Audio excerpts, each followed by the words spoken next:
Saludos. Nuevamente soy la profesora Julie Wise de la Universidad de Oregon y autora del libro Corazón de Dixie sobre la historia de los mexicanos en el sureste de los Estados Unidos a lo largo del siglo XX y principios del siglo XXI. Y gracias nuevamente al Consulado de México en Nueva Orleans por esta oportunidad de hablar sobre esta historia. Hoy es el segundo de los 4 videos que estamos haciendo y hoy vamos a hablar sobre específicamente la comunidad mexicana de Nueva Orleans de la primera mitad del siglo XX. Y la pregunta que tengo para el día de hoy es ¿quiénes eran esos mexicanos que llegaron a Nueva Orleans en aquel periodo y a dónde llegaron en la ciudad, que era, por supuesto, una ciudad segregada en aquella época?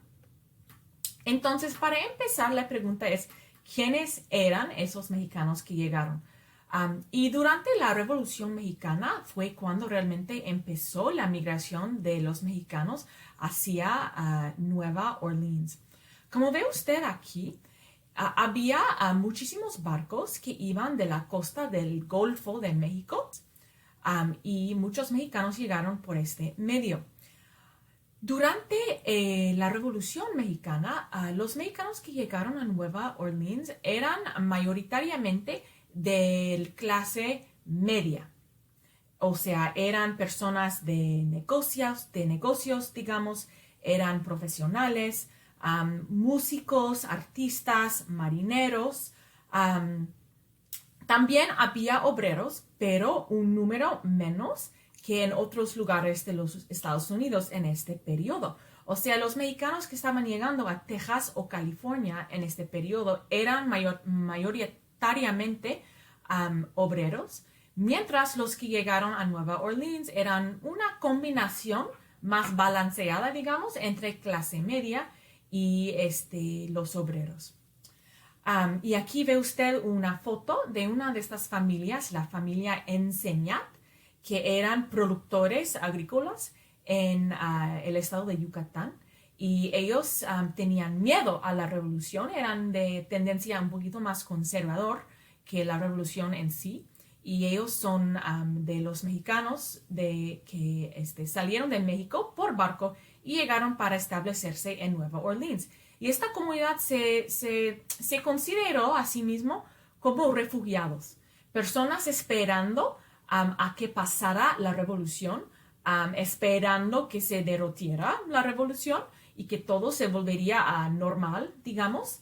Y estas personas fueron a Nueva Orleans con este propósito en sus mentes, y además había obreros que fueron en busca de trabajo.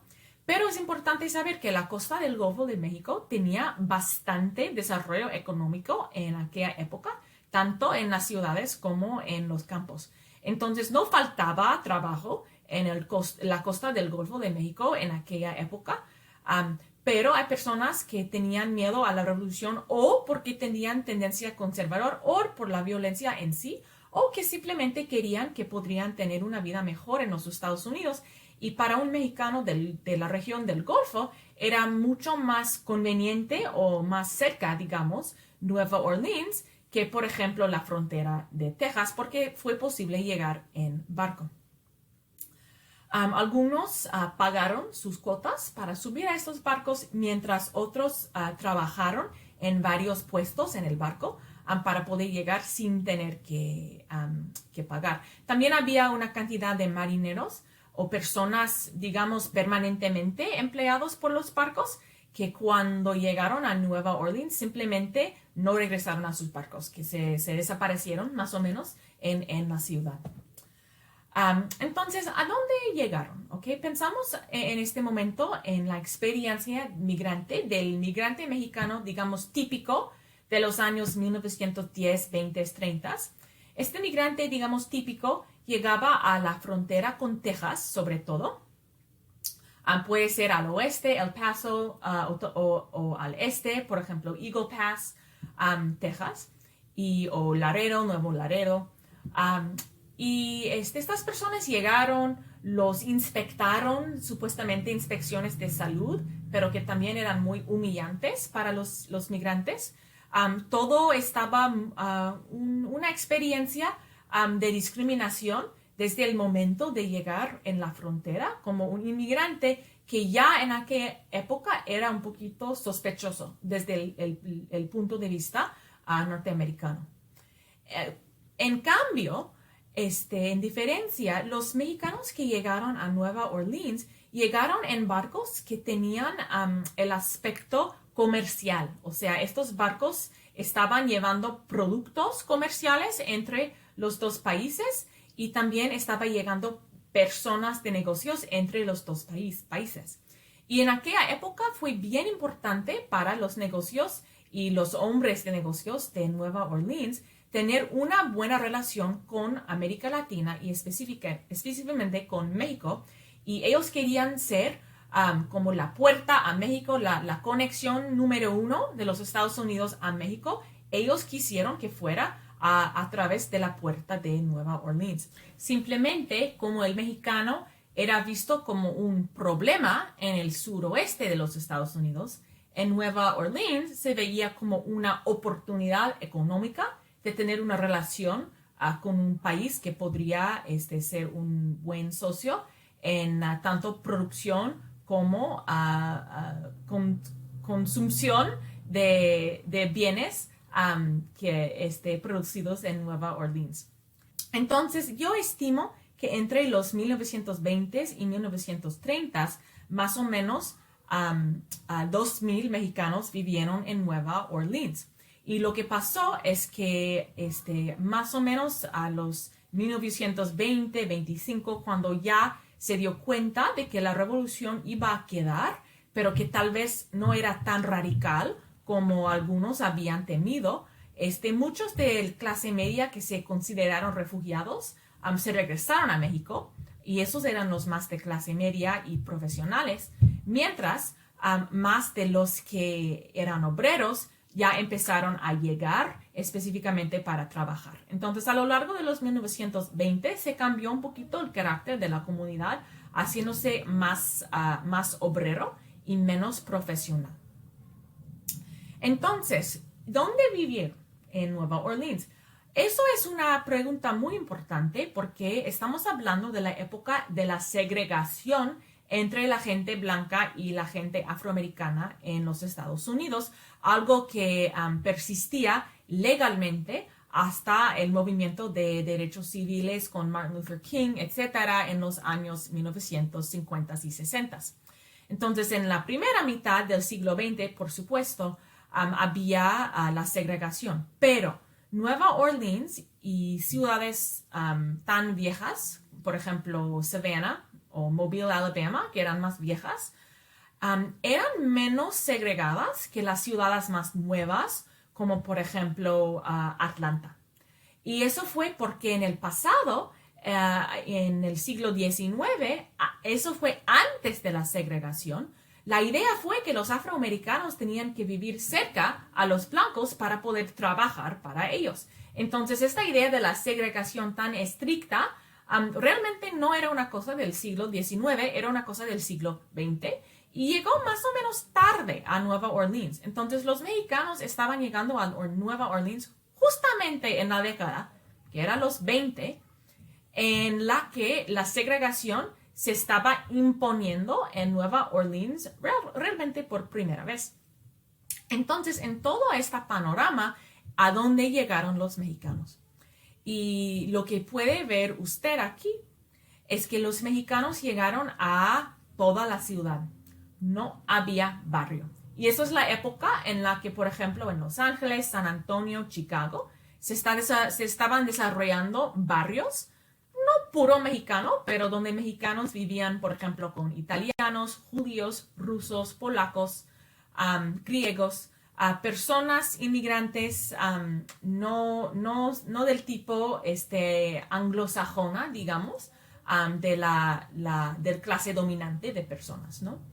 Entonces, en Nueva Orleans ve usted que los mexicanos llegaron, no muchos a Uptown, digamos, no muchos a Uptown, que era de los más ricos los que se consideraron muy anglosajona, no llegaron allí, pero tampoco llegaron todos a un barrio específico. Y sí ve usted que había más o menos una concentración, y este mapa es de 1930 del censo, y yo hice la mapa con información del censo.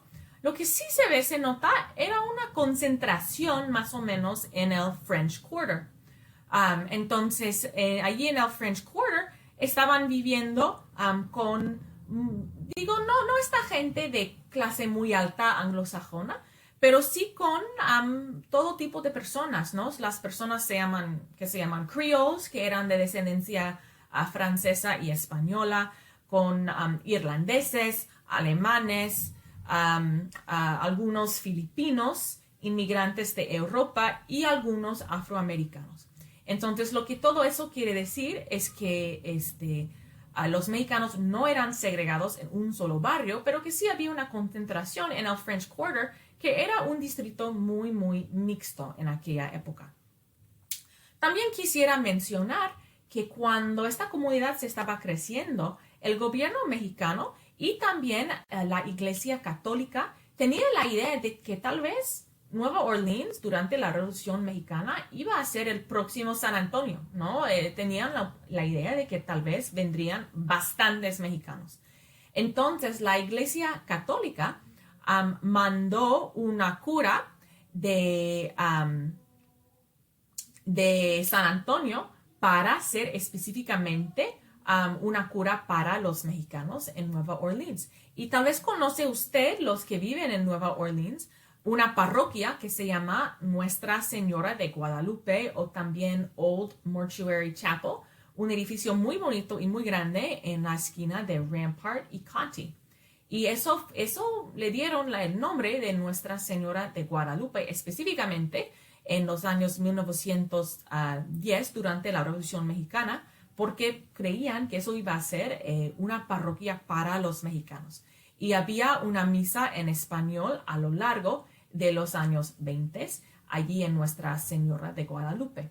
Entonces, lo que tenemos nosotros a lo largo de este periodo de 1910 a 1930 es una comunidad mexicana mixta en cuanto a su clase económica, muy dispersada en la ciudad, no congregándose en un barrio, no siendo segregado legalmente como pasaba a los afroamericanos, y también empezando a desarrollar su vida en comunidad, y parte de eso fue con el crecimiento de la parroquia de Nuestra Señora de Guadalupe.